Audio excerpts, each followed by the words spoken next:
Jesus respondeu ao intérprete da lei, ao doutor da lei, com uma pergunta. Não deu a resposta, mas fez outra pergunta.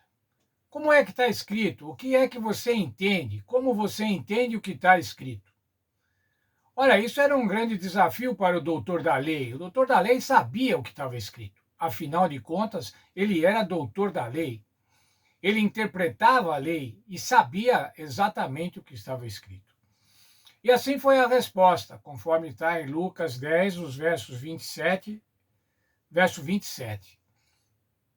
Lá diz assim: a isso ele respondeu: amarás ao Senhor teu Deus de todo o teu coração, de toda a tua alma, de todas as tuas forças e de todo o teu entendimento.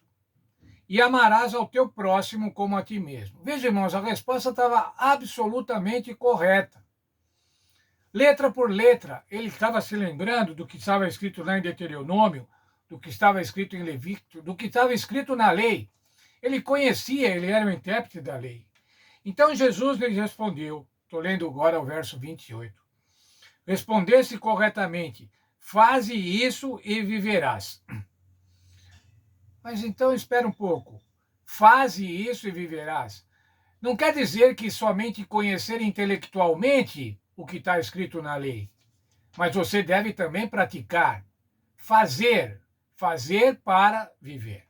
Será que ele estaria praticando, apesar de ser doutor da lei?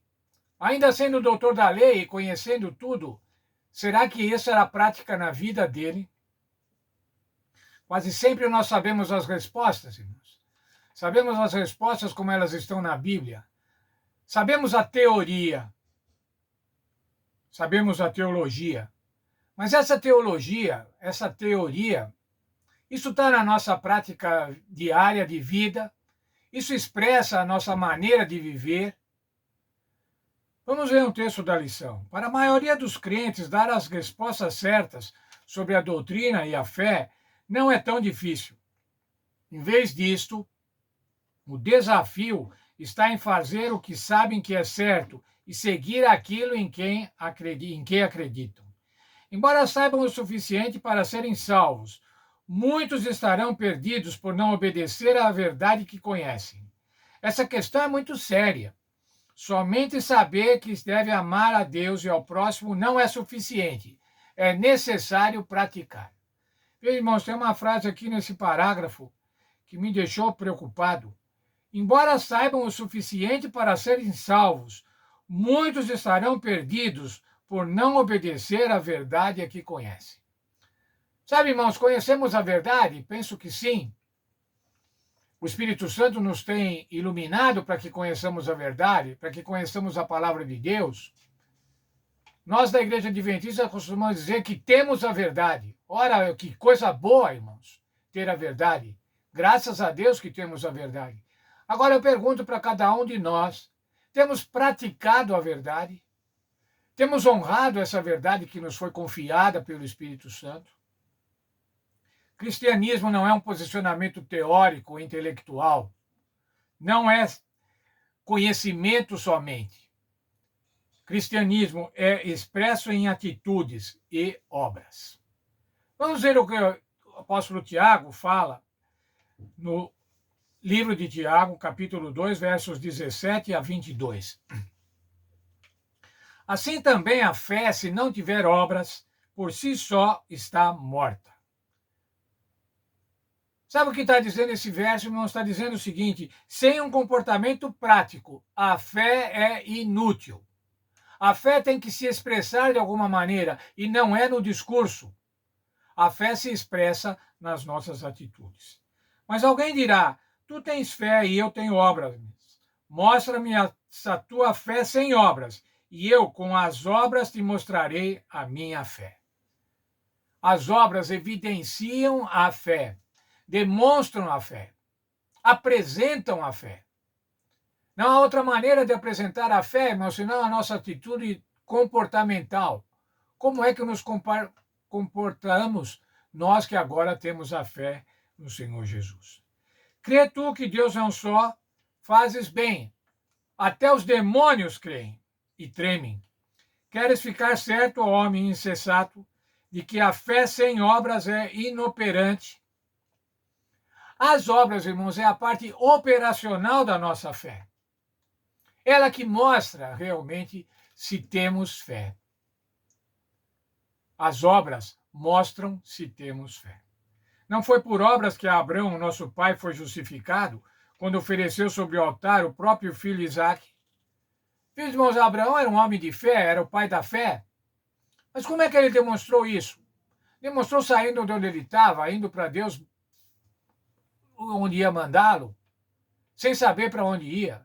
Mas ainda mais, agora, quando o Senhor falou para ele oferecer o filho, e ele estava pronto para oferecer, o que era isso, irmãos? Era uma demonstração intelectual de fé? Não, isso era uma demonstração prática de fé. Vê, pois, como a fé operava juntamente com as obras. Com efeito, foi pelas obras que a fé se consumou. Através das obras, a fé se concretiza. Um texto da nossa lição. Se amarmos a Deus, lermos sua palavra, oraremos, observaremos seus mandamentos e seremos obedientes à sua voz em todo o nosso coração. Se eu digo que amo ao próximo, mas não me importo com as pessoas na igreja, ou se ignoro as necessidades dos outros, sendo que posso ajudá-los, de que equivale a minha fé? O cristianismo não é apenas um conjunto de crenças distintas, é um estilo de vida. Olha, irmãos, nós não somos cristãos porque o nosso nome está na secretaria da igreja. Nós não somos cristãos porque simplesmente nos batizamos.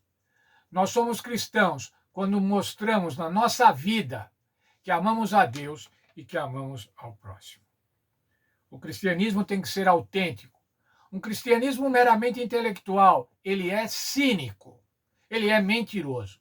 Veja, por favor, o texto de Tiago 2, versos 15 e 16. Se um irmão ou irmã estiverem com falta de roupa e necessitando de alimento diário, e um de vocês diz eles, vá em paz, tratem de se aquecer e de se alimentar bem, mas não lhe dão o necessário para o corpo, qual é o proveito disso? Veja, irmãos, não é um discurso, muito bem, Deus te abençoe, fique bem. Desejo que te vá bem e não ajuda concretamente, não ajuda materialmente. De que equivale isso? Isso é um discurso cínico, irmãos. Isso não é cristianismo, isso é cinismo. E nós não podemos ser cínicos, irmãos, nós temos que ser autênticos. Ação é muito diferente de discurso. E nós, na missão do Senhor Deus, nós não podemos ser de discurso, mas devemos ser de ação.